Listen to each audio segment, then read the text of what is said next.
Membranas. Estructura de las membranas. Las membranas celulares constan de 4 grupos de componentes. Una célula eucariota contiene muchas membranas. Si bien no todas son idénticas, comparten la misma arquitectura fundamental. Las membranas celulares se ensamblan a partir de 4 componentes. Bicapa de fosfolípidos. Toda membrana celular está compuesta por fosfolípidos en una bicapa. Las demás componentes de la membrana están embebidos dentro de la bicapa, lo que proporciona una matriz flexible y al mismo tiempo impone una barrera de permeabilidad. Proteínas transmembrana.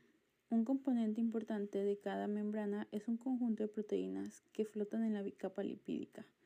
Esas proteínas tienen diversas funciones, entre ellas el transporte y la comunicación a través de la membrana. Red de proteínas internas.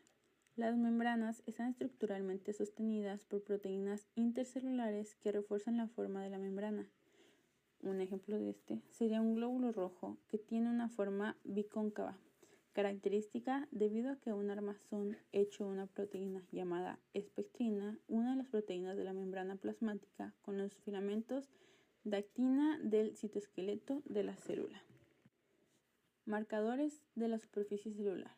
Las secciones de la membrana se ensamblan en el retículo endoplasmático, se transfieren al aparato de Golgi y luego son transportadas a la membrana plasmática.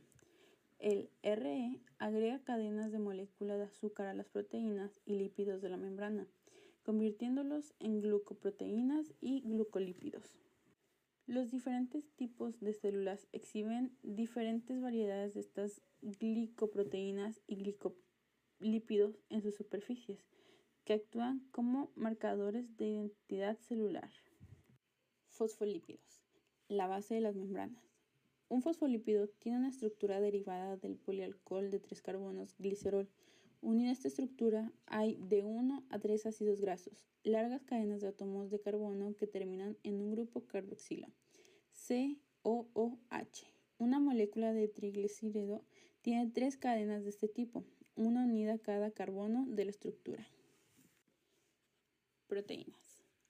Componentes funcionales. Estos se dividen en 6 partes. Transportadores. Las membranas son muy selectivas, permitiendo que solo ciertos solutos entren y salgan de la célula, ya sea a través de canales o transportadores compuestos por proteínas. Enzimas. Las membranas son sumamente sensibles a los mensajes químicos que son detectados por las proteínas receptoras en sus superficies. Proteínas de adhesión entre células. Las células utilizan proteínas específicas. Las proteínas se adhieren entre sí. Fijación al citoesqueleto.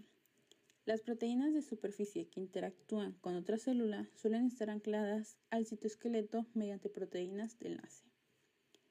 Marcadores de identidad de la superficie celular. Las membranas llevan marcadores de la superficie celular que les identifican frente a otras células. Receptores de la superficie celular. Las células llevan a cabo muchas reacciones químicas en la superficie interior de la membrana plasmática, utilizando enzimas adheridas a la membrana.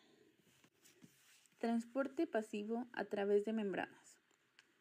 Muchas sustancias pueden entrar y salir de la célula sin que éste tenga que gastar energía. Este tipo de movimiento se denomina transporte pasivo.